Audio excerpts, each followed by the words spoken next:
तक गारी हो, बड़े गुणन के बड़े जनन के अवगुण वर्णत सकुच उठत मन भारी हो। कहते एक की बहन तो तुम भगा लाए और अपनी बहन को कह दिया भगा ले जाओ अर्जुन को। यादव जाति लजाई हो, यदुवंश को भी लजा दिया। ये प्रेम की भाषा है, ऐसा कहा है। दुर्योधन के साथ दाऊजी उसका विवाह करना चाहते थे सुभद्रा। भगवान इस बात को समझ गए। भगवान ने यति के वेश में अर्जुन द्वारिका पधारे। बड़े उच्च कोटि के सन्यासी थे और ये साक्षात नर ऋषि हैं। इनका ज्ञान तो अद्वितीय ज्ञान था। तो कोई सामने पहुंचता तो बढ़िया तत्व चर्चा करते। इनके ज्ञान को सुनकर के लोग प्रभावित होने लगे। दाऊजी बड़े संत सेवी। दाऊजी ने कहा, दाऊजी से लोगों ने कहा आपको पता नहीं है, द्वारिका के उपवन में एक बड़े सिद्ध महात्मा आए हैं, इतने तेजस्वी हैं महाराज, रोम रोम से प्रकाश निकलता है, ऐसा सुंदर स्वरूप है, कैसे नेत्र हैं, देखने में लगते हैं कि कोई देवता हो। देवता भी इतना सुंदर कहाँ हो सकता है, बड़े सुंदर है, बढ़िया सुंदर, पंचकेश दाढ़ी और जटाजूट, बड़ा बढ़िया सुंदर उनका स्वरूप है। दाऊजी गए तो दाऊजी दर्शन करके दाऊजी भी प्रभावित हो गए। बोले हाँ भाई, संत तो बहुत उच्च कोटि के हैं और ज्ञान भी बहुत अच्छा है इनको। बोले महाराज आप कृपा करके हमारे महल में एक दिन प्रसाद ग्रहण करें। ठाकुर जी तो चोरी छिपे मिलते थे, खूब मित्रों की बातचीत होती थी। तो भगवान ने कहा कि सहसा निमंत्रण स्वीकार मत कर लेना, आनाकानी करके तब न्योता स्वीकार करना। तो अर्जुन बोले आप महापुरुष हैं, साक्षात शेष अवतार हैं, महापुरुषों की आज्ञा टालना नहीं चाहिए। लेकिन भगवान हमारा तो नियम है, हम किसी गृहस्थ के यहाँ प्रायः नहीं ही जाते हैं, जंगलों में ही आनंद लेते हैं। दाऊजी ने कहा नहीं महाराज, इस भगत के ऊपर तो कृपा करनी ही पड़ेगी। बहुत अनुनय विनय किया, आप बार बार कह देते महाराज संकोच में मत डालिए।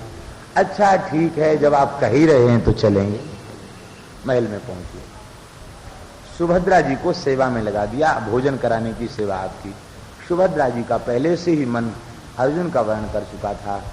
बस दाऊजी बोले कि महाराज अब जंगल में क्या करोगे, यहीं विराजो। ठीक है, यहीं रह जाते हैं, क्या है साधु को, क्या जंगल और क्या महल, एक ही है दोनों। वहीं रह गए।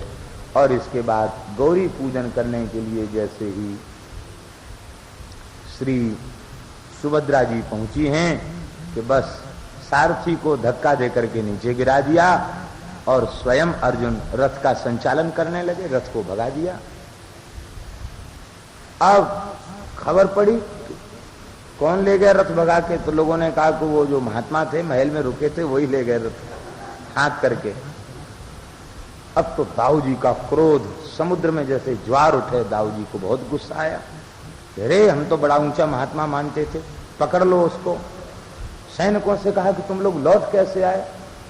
बोले महाराज वो सन्यासी नहीं, बड़ा भारी वीर है, खींच खींच कर कान तक बाण मारता है महाराज, उसके सामने ठहरना सबके बस की बात नहीं। तो रथ कौन चलाता है? बोले रथ सुभद्रा हाँक रही है। अरे अब तो और गजब हो गया। इसका मतलब है कि दोनों को बलपूर्वक नहीं ले जाया जा रहा है, रथ सुभद्रा चला रही है और बाण अर्जुन चला रहे हैं। तो समझ गए, बोले ये कौन सा सन्यासी है। बोले अब कुछ भी हो, हमारी बहन भले ही बिना आज्ञा के गई है, उसका मन लग गया, लेकिन नहीं, ये हम क्षत्रिय हैं, हमारी प्रतिष्ठा में हानि हुई है, हम उसको ऐसे बलपूर्वक ऐसा नहीं करने देंगे। सेना को तैयार करने का आदेश दिया। ठाकुर जी मंद मंद मुस्कुराते हुए आए तो कहा तुम्हारी बहन चलेगी, तुमको बुरा नहीं लग रहा है? कहा महाराज हमें तो बहुत अच्छा लग रहा है, क्योंकि आप संतों को घर में बुलाते हैं और कहते हैं कि तन मन धन सब कुछ आपका ही है। महाराज हमारा कुछ नहीं है, सब आपका है। अब वो अपना मान के कोई वस्तु ले गए तो सौभाग्य मानो कि संत अपनी वस्तु मान के ले गए। आप ऐसा क्यों करते हैं? अरे नहीं नहीं, इसमें कुछ रहस्य है, तुम क्यों नहीं बोल रहे हो? भगवान हंसकर बोले दादा क्षमा कर दो, वे सन्यासी नहीं है, वे तो हमारे संकेत पर भेष बदल के आए थे, अर्जुन थे, और वे ही सुभद्रा को लेके गए। अब तो दाऊजी को पूरी घटना का मालूम चल गया कि ये सारी योजना इन्हीं की है। रथ की तैयारी और सारी योजना, कहाँ पहुंच जाना, कहाँ से अपहरण होगा, सब बात। अरे बोले भाई ऐसी बात थी तो तुमने हमसे बताया क्यों नहीं, हम विधिपूर्वक विवाह कर देते। कहते हमको पता था कि आप दुर्योधन के साथ विवाह करना चाहते, हमारी बहन किसी विमुख के साथ जाइए, सब ठीक नहीं, हमारा तो सर्वस्व भक्तों के लिए है। भगवान ने कहा अब तो बोले लौटा के लाओ अर्जुन को। दाऊ जी जाने लगे, भगवान बोले तुमको देख के और भागेंगे, वो नहीं आएंगे लोग, हम लौटा के लाएंगे तब आएंगे। भगवान ने तुरंत रथ तैयार किया और रथ को दौड़ाया। भगवान ने दिव्य रथ अर्जुन के पास जाकर कहा कि महात्मा जी आप कृपा करके पुनः पधारिए, आपका वैदिक रीति से पाणी ग्रहण होगा। इसके बाद अब तो वो वेश उन्होंने बदल दिया, बढ़िया सुंदर राजकुमार के वेश में हो गए, बढ़िया प्रेम से विवाह हुआ, बारात निकली। और उस समय द्रौपदी के बाद दूसरी पत्नी है सुभद्रा, तीसरी पत्नी है उलूपी। ये 3 पत्नियां थीं। श्री उलूपी एक पत्नी, एक और पत्नी, 4 पत्नियां अर्जुन की महाभारत में बताई। द्रौपदी ने कितनी शालीनता का परिचय दिया। सुभद्रा ने जाकर जब द्रौपदी के चरणों में नमस्कार किया और कहा कि मैं तुम्हारी घर की कर्म करी हूं, दासी हूं, मैं रानी बनकर नहीं आई हूं, मैं दासी बनकर आई हूं। इतना सुनते ही द्रौपदी के नेत्रों में आंसू भर गए, हृदय से लगा लिया और कहा नहीं, तू मेरी बहन से बढ़ करके है, तू दासी बनकर महल में नहीं, तू तो मेरे हृदय में निवास कर और मेरे पति अर्जुन के हृदय में निवास कर, यही तेरे लिए उचित स्थल है। बहुत अधिक आदर दिया। बोलो भक्तवत्सल भगवान। देखिए जैसे भगवान के चित्त में, भक्त के चित्त में भगवत दर्शन की व्याकुलता होती है, ऐसे ही भगवान के चित्त में भक्त दर्शन की व्याकुलता होती है।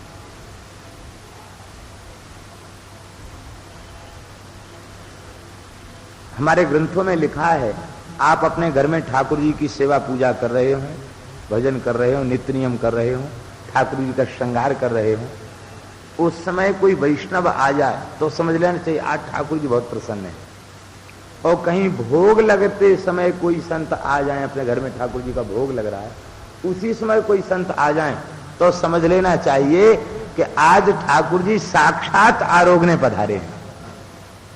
क्योंकि पुराणों में भगवान ने कहा है, नैवेद्य मेरे सामने रखा जाता है तो मैं आंख से ग्रहण करता हूं, किंतु जब कोई वैष्णव आ जाता है तो उसकी जिह्वा पर बैठकर स्वाद लेता हूं, रस लेता हूं। रसम वैष्णव जिह्वया, भक्त की जिह्वा पर बैठकर के रस ग्रहण करता है। भगवान भक्त के दर्शन के लिए व्याकुल रहते हैं। 2 भक्त द्वापर में ऐसे थे जो दर्शन चाहते हुए भी दर्शन नहीं कर पाते थे। ये दोनों भक्त मिथिला के थे। एक तो था राजा बहुलास्व जनक और दूसरे थे श्रुतदेव ब्राह्मण। एक तो राजाधिराज थे और एक एकदम निष्किंचन ब्राह्मण थे, कुछ भी नहीं, फूस की झोपड़ी में रहते, कंदमूल फल खा के निर्वाह करते। दोनों के घरों में अष्टयाम सेवा। महाराज तो अपने घर में राजोपचार से विशाल मंदिर बना के, मणिमय महल बना के बड़े बड़े उत्सव करते, कभी ब्याहुला, कभी पाटोत्सव, कभी जन्मोत्सव, कभी दधी कांदो, तमाम उत्सव करते। और श्रुतदेव ब्राह्मण फूस की झोपड़ी में अपने श्री ठाकुर जी को विराजमान करके वे बड़े प्रेम से पुष्प, चंदन, तुलसी, कंदमूल, फल इन्हीं को निवेदित करके सात्विक उपचारों से पूजा करते। दोनों की अष्टयाम सेवा थी और दोनों सोचते कि अब हम द्वारिका चलें और भगवान का दर्शन करके आवें, क्योंकि साक्षात भगवान प्रकट भय हैं, फिर भी हम लोग दर्शन से वंचित हैं, चलें दर्शन करके आवेंगे। राजा सोचता कि देखो अब आज तो अष्टयाम करते करते रात हो गई, अब रात में कहाँ जाएंगे, रात में जाना भी नहीं चाहिए। कल सवेरे किसी पुजारी को बुला के कह देंगे कि तुम पूजा करो, हम द्वारिका जा रहे हैं, जल्दी चल देंगे। रात को सो जाते, सवेरे ब्रह्मवेला में उठकर स्नान करते, तिलक स्वरूप धारण करते, भजन में बैठ जाते, भूल जाता जाने की बात। फिर ठाकुर जी की सेवा पूजा करते, फिर कहते भाई सेवा पूजा तो कर ली, बिना भोग लगाए नहीं जाना चाहिए। तब तक भोग लगा देते, तब तक कोई न कोई संत पधारते, तब उनको पंगत कराते। फिर मन में सोचते सत्संग से बड़े भगवान भी नहीं है, भगवान से बड़ा सत्संग है, तो चलो संत का सत्संग कर लो, उनसे कथाएं सुनने लग जाते। और इसके बाद वे संत 2 दिन 4 दिन 6 दिन जब तक विराजते उनका सत्संग करते। वे संत चले जाते, कहते अब जरूर जाएंगे द्वारिका, लेकिन फिर अष्टयाम सेवा में लगे रहने के कारण प्रातः काल से मध्याह्न, मध्याह्न से सायंकाल, सायंकाल से फिर प्रातः काल, ऐसे ही उनका समय बीतता चला जा रहा था। इधर ठाकुर जी भी रोज कहते भाई आज तो बहुत व्यस्त हो गए, कल जाएंगे। रुक्मिणी आदि पूछती महाराज कहाँ जाएंगे? बोले दर्शन करने जाएंगे, संत का दर्शन करने जाएंगे। इधर ये व्याकुल हो रहे हैं, इधर ठाकुर जी व्याकुल, समय नहीं मिल पा रहा था। अंत में स्वयं श्री ठाकुर जी इन दोनों भक्तों का दर्शन करने के लिए पधारे। श्री सुखदेव जी वर्णन करते हैं कि भगवान ने बड़े प्रेम से सब संतों को बुलाया और उनमें कौन कौन महात्मा भगवान के साथ गए। सुखदेव जी वर्णन करते हैं, नारदः वामदेवोत्रिः कृष्णो रामो सितो सिरुणिः अहम बृहस्पति कर्णो मैत्रेयश्च वनादयः। नारद जी, वामदेव, अत्रि, श्री कृष्णद्वैपायन भगवान व्यास, परशुराम जी महाराज, असित, आरुणि और सुखदेव जी कहते अहम, हमको भी बुला लिया था, तुम भी चलो। हमको भी उस मंडली में भगवान ने साथ रख लिया। अहम बृहस्पति ही, बृहस्पति जी को भी बुला लिया। और महर्षि कर्ण, मैत्रेय, च्यवन, धौम्य आदि आदि सहस्रों संत भगवान ने बुलाए और उनको हजारों रथों में अलग अलग बिठा दिया और भगवान शोभा यात्रा बनाकर चले। इतने संतों की मंडली को साथ लेके भगवान चले, जमात घुमाते हुए भगवान चले। और लोग पूछते ये द्वारकाधीश की सवारी कहां पधार रही है? तो भगवान कहते हम संत का दर्शन करने जा रहे हैं। दर्शन की इच्छा से भगवान पधारे। जैसे ही मिथिला की सीमा में पहुंचे, भगवान ने कहा रथों को रोक दो। मिथिला पूरब में, द्वारिका पश्चिम में, कितनी लंबी यात्रा करके भगवान आए। और जैसे ही भगवान वहां पहुंचे तो भगवान ने कहा कि देखो भाई, अब बात यह है कि इस नगर में 2 भक्त रहते हैं, एक तो है राजा और दूसरा है परम निष्किंचन ब्राह्मण। अब हमें पहले कहां जाना चाहिए? यदि हम राजा के यहां जाते हैं तो ब्राह्मण रोने लग जाएगा, कहेगा भाई वे भी द्वारकाधीश हैं और वे भी जनकपुर के राजा हैं, तो राजा राजा के यहां चला गया, गरीब को कौन पूछे? उसको भी कष्ट होगा ब्राह्मण को। और यदि हम ये समझते हैं कि भाई हम ब्राह्मण देव हैं, पहले ब्राह्मण के यहां जाना चाहिए, ब्राह्मण के यहां चले जाते हैं तो राजा रोने लग जाएगा, कहेगा हम तो रजोगुणी तमोगुणी क्षत्रिय हैं, राजा हैं, हमारे ऊपर कृपा क्यों होने लगी? भगवान तो निष्किंचन है और निष्किंचन ब्राह्मण ही उनको प्रिय है, वो रोने लग जाएगा। तो कोई भगत नाराज नहीं होना चाहिए, दोनों भगत प्रसन्न रहना चाहिए। महात्माओं ने कहा महाराज आपका संकल्प क्या है? बोले हमारा संकल्प है कि दोनों भक्तों के यहां एक साथ जाकर दर्शन दूं और कृतार्थ करूं। हमारे लिए क्या आज्ञा है? बोले आप सब जितने संत हैं आप भी 2-2 रूप बना लीजिए। भगवान के रथ 2-2 हो गए, घोड़े डबल डबल हो गए, जितना कुछ था सब द्विगुणित हो गया, सब 2-2 प्रकार के हो गए। और एक जमात चल पड़ी महल की ओर, एक जमात चल पड़ी बहुलाश्व श्रुतदेव ब्राह्मण की झोपड़ी के निकट पहुंच चुकी। बहुलाश्व राजा के यहाँ जमात पहुंची तो राजा ने वाद्य बजाए, महाराजोपचारों से पूजन किया, साष्टांग करते हुए भगवान के चरणों में गया। भगवान ने हृदय से लगाया, मणियों से जटित सिंहासन पर विराजमान किया, सब संतों के चरण धोए, आरती उतारी, भगवान की महाराजोपचारों से पूजा की, भगवान की स्तुति की। और जब भगवान की जमात श्रुतदेव के यहाँ पहुंची तो उनके घर में कुछ भी नहीं था, बर्तन भी नहीं थे, मिट्टी के पात्र थे, काष्ठ और पत्थर के पात्र थे, अत्यंत निश्चिंत झोपड़ी में बैठे हुए ब्राह्मण, पुराना सा बलकल और पुराना सा बलकल का ही उत्तरीय, वृक्ष की छाल का ही उत्तरीय, वो धारण किए हुए भजन में बैठे थे।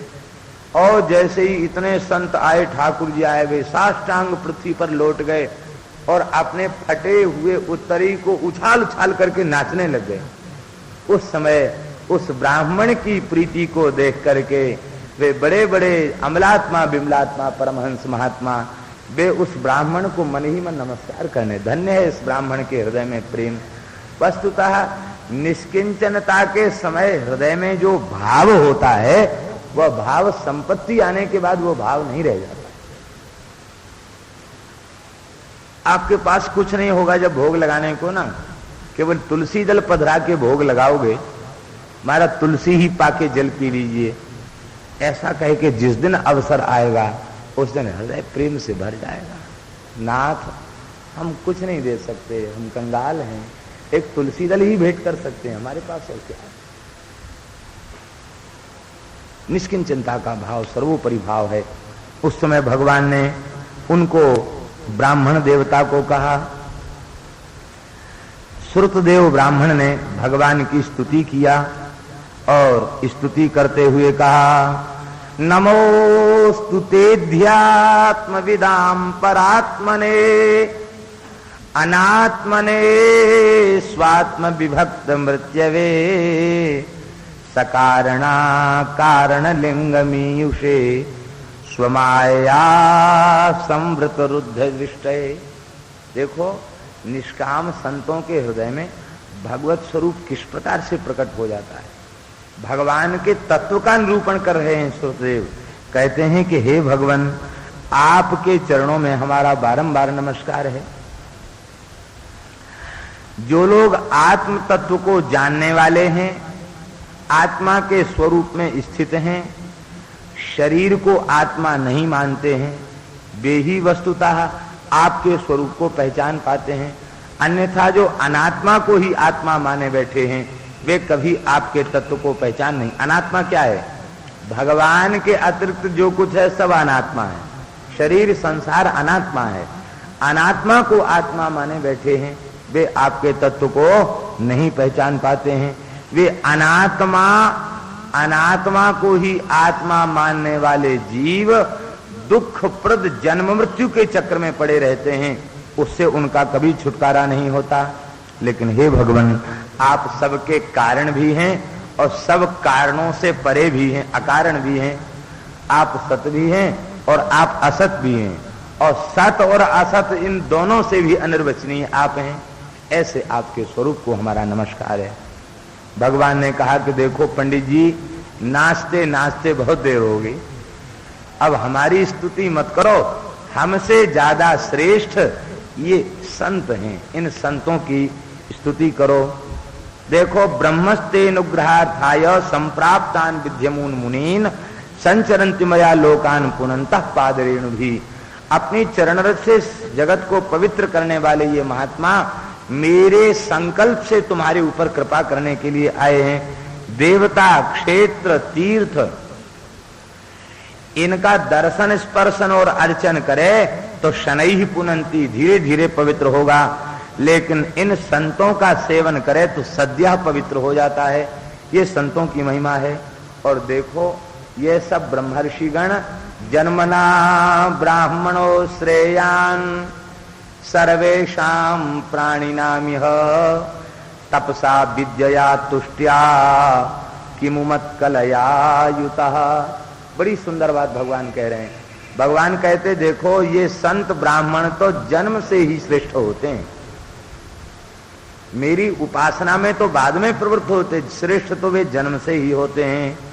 संपूर्ण प्राणियों में वे श्रेष्ठ हैं। कैसे? कहते तपसा, तपस्या के कारण, विद्या, विद्या के कारण, और तुष्ट्या तीसरा लक्षण है संतोष। ये ब्राह्मणों के संतों के लक्षण हैं, तपस्या, विद्या और संतोष। ये तीन लक्षण भी उस ब्राह्मण में हो, संत में हो, और फिर इन तीन लक्षणों के साथ ही साथ हमारे चरण कमलों में अनुराग हो, तब तो कहना ही क्या है। केवल तीन ही लक्षण हो, जन्म से ही श्रेष्ठ है, फिर तीन लक्षण हो, फिर मेरा प्रेम हो, मेरी कला है, तो ऐसा ब्राह्मण तो मेरा स्वरूप बन जाता है। न ब्राह्मणान में दयितम रूप में तच्चतुर्भुजम सर्ववेदमयो विप्र सर्वदेवमयो ह्यहम्। ये चतुर्भुज रूप हमें उतना प्रिय नहीं जितने प्रिय संत महात्मा ऋषि मुनि महात्मा ब्राह्मण हमें प्रिय हैं, इसलिए इनका पूजन करो। अब तो श्रुतदेव ब्राह्मण ने उन संतों के चरणों में साष्टांग किया, अर्घ्य पाद्य आचमन मधुपर्क निवेदित किया और हाथ जोड़ करके कहा कि महाराज और कोई पदार्थ द्रव्य तो हमारे पास है नहीं, हम अपने आप को ही आपके चरणों में समर्पित करते हैं। ऐसा कह के पुनः प्रणाम किया और कहा महाराज ये तो तपस्वी का आश्रम है, आप सब तपस्वी हैं, आप यथेच्छ विराजें, जंगल है यहाँ जगह की कोई कमी नहीं है। देखो स्वयं दासास तपस्वी ना, स्वयं ही संतों ने रस्सियां बट ली, झोपड़ियां बना ली, सब सैकड़ों झोपड़ी तैयार हो गई, सब संतों की कुटियां बन गई। श्रुतदेव जी ने सपरिवार लग करके कुटियां तैयार करा दी। 4 महीने भगवान बहुलासु के यहाँ रहे, 4 महीने श्रुतदेव के, 4 महीने भगवान ने रह करके खूब सत्संग प्रदान किया। इसके बाद भगवान बोले अब हम द्वारिका चलते हैं। एवं स्वभक्तयो राजन भगवान भक्त भक्तिमान उषित्वा दिश्य सन्मार्गम पुनर्द्वारवती मगात। अपने भक्तों को आनंदित करते हुए भगवान, कौन से भगवान, भगवान का विशेषण सुखदेव जी दे रहे हैं, भक्त भक्तिमान भगवान, भक्तों में है भक्ति जिनकी, ऐसे भगवान। संतों की भक्ति भगवान में, और भगवान से पूछो कि आपकी भक्ति किसमें है, बोले भगवान की भक्ति भक्तों में है। एक बहुत विलक्षण रहस्य है, श्री ठाकुर जी यद्यपि अखिल लोक चूड़ामणि दीन अपन पो माने, ये केवल स्वरूप का आदर नहीं है, यह महाभाव का आदर है। श्री जी में जो महाभाव प्रतिष्ठित है, उस महाभाव के आगे यद्यपि अखिल लोक चूड़ामणि दीन अपन पो, दीनहीन बन जाते हैं। ये श्री जी का वैभव है। ऐसी प्रेम लक्षणा, प्रेम स्वरूपा, महाभाव रूपा, भक्ति स्वरूपा श्री जी की कृपा किरण जिसके अंतःकरण में निवास करती है, उसके सेवक भी ठाकुर जी बन जाते हैं। ऐसी श्री ठाकुर जी की भक्ति है। बोलो भक्तवत्सल भगवान की जय। श्रीमद् भागवत में वेद स्तुति का बड़ा सुंदर प्रकरण है।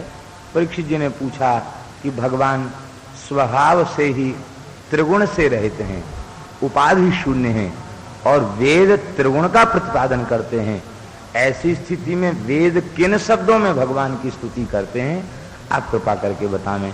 शुकदेव जी प्रसन्न भये इस प्रश्न को सुन करके और कहा कि राजन, यही प्रश्न एक बार श्री ऋषियों की सभा में उठा था, तो जनलोक निवासी जो ऋषि मुनि महात्मा हैं, उन जनलोक में सत्संग हुआ था। उस सत्संग में वेद की ऋचाएं किस प्रकार से भगवान का स्तवन करती हैं, यह प्रसंग आया था। नारद जी बोले यही बात एक बार नारद जी ने नारायण भगवान से पूछी तो नारायण भगवान ने ये कथा उन्हें सुनाई थी। तो नारद जी ने पूछा कि उस समय मैं कहाँ था। बोले महाराज उस समय आप वहां नहीं थे, आप श्वेत दीप दर्शन करने गए थे। श्वेत दीप भगवान का धाम है। यहां रूपानुरागी भक्तों का निवास है। स्वरूप में अनुराग जिनका है उनका निवास है। रूप रसिकों का निवास है वहां। बस उनका सर्वस्व भगवान की मंगलमयी झांकी और कुछ भी नहीं। ऐसा श्वेतदीप वैकुंठ, ये क्षीर समुद्र के मध्य में इसकी स्थिति है। यह विशाल श्वेतदीप वैकुंठ, एक बार की बात है, नारद जी वीणा लेकर चल पड़े। भगवान ने पूछा नारद जी कहाँ जा रहे हो। बोले महाराज श्वेतदीप जा रहे हैं। किस लिए। कहते कुछ दिन वहीं कथा वार्ता करेंगे, सत्संग कराएंगे। भगवान बोले कि नारद जी तुम्हारे कथा वार्ता की जरूरत श्वेतदीप वासियों को नहीं है। नारद जी ने कहा महाराज ये बात तो हमको अच्छी नहीं लगी आपकी। कथा की आवश्यकता तो सबको रहती है, और वे कैसे भगत हैं जिन्हें सत्संग की जरूरत नहीं रह गई, कथा की जरूरत नहीं रह गई। तो श्री नारद जी की यह प्रश्न को सुन करके ठाकुर जी ने कहा कि नारद जी, श्याम दई तिनके दर श्वेत दीप में दास जे, नाभा गोस्वामी जी कहते हैं, श्वेत दीप में दास जे श्रवण सुनो तिनकी कथा। श्वेत दीप में दास जे श्रवण सुनो तिनकी कथा।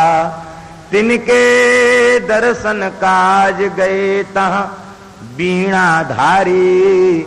श्याम दई कर सैन उलट अब नहीं अधिकारी।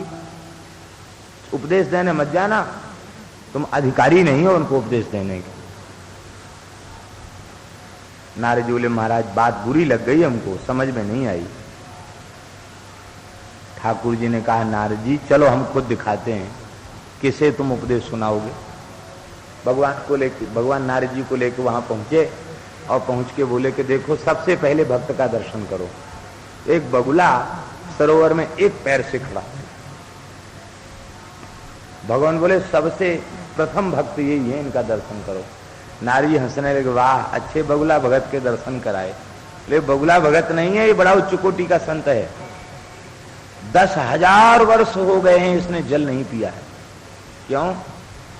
ये मेरी रूप सुधा में डूबा हुआ है, मेरी मंगलमयी त्रिभुवन मोहनी मुरली मनोहर छवि का दर्द की झांकी ये कर रहा है। और इसके हृदय में भाव है जब मुरलीधर आवेंगे और जल पी करके कुल्ला कर देंगे हमारे सामने, अधरामृत जल जब मिलेगा, प्रसादी जल मिलेगा, तब जल पीऊंगा, अन्यथा कुछ भी खाऊंगा पीऊंगा नहीं। कितने दिन हो गए महाराज इसको एक टांग से खड़े कर बोले 10,000 वर्ष हो गए। नारद जी को फिर भी थोड़ा सा संदेह हुआ, बोले ये तो नाटकी हैं, कुछ ना कुछ नाटक करते हैं। पूछे कि आपका परिचय, समाधि से जागृत करके पूछा, उसने सारी बात बताई। अब तो ठाकुर जी ने मुरली मनोहर रूप में दर्शन दिया और जैसे ही ठाकुर जी ने अधरामृत जल कमल के पत्ते पर छोड़ा तो चोंच भर के उसने जल पिया और नेत्रों से अश्रुपात होने लग गया। झर झर झर झर आंसू टपकने लगे। भगवान ने कहा भक्त क्या चाहिए? सिर हिला दिया, कुछ नहीं चाहिए, बस आनंद। नारद जी बोले महाराज अब आप पधारो। कहाँ? बोले जाओ बैकुंठ चले जाओ। तुम?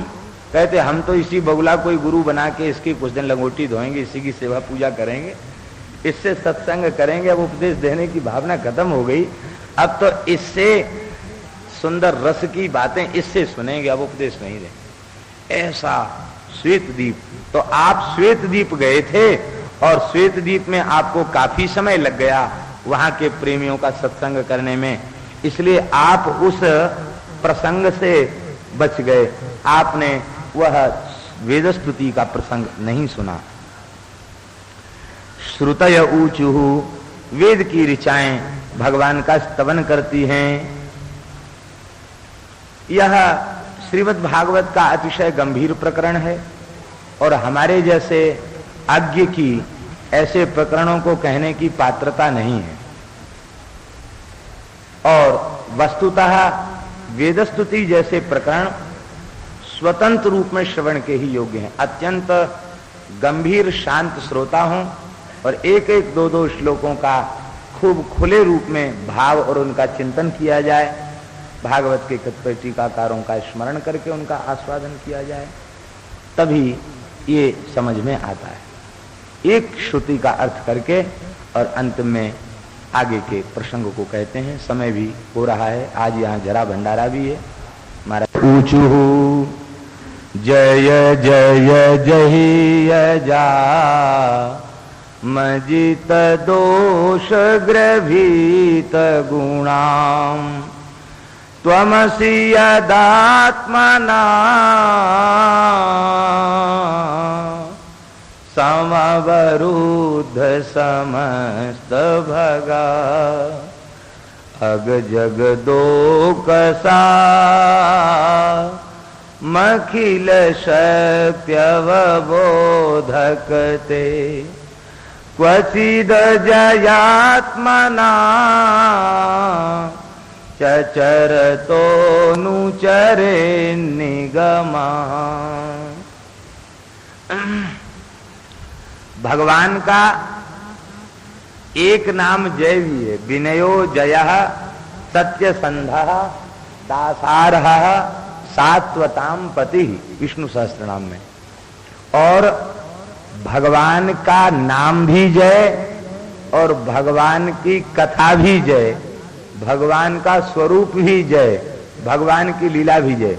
क्योंकि नारायणम नमस्कृत्य नरम चैव नरोत्तमम ततो जयम उदीरयेत्।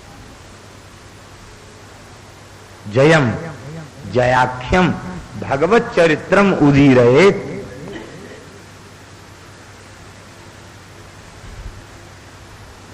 तो वेद की ऋचाएं भगवान को जय स्वरूप में इसलिए कह रही हैं कि हे भगवान, ब्रह्म और जीव इनमें ये भेद है कि आप तो जय स्वरूप हैं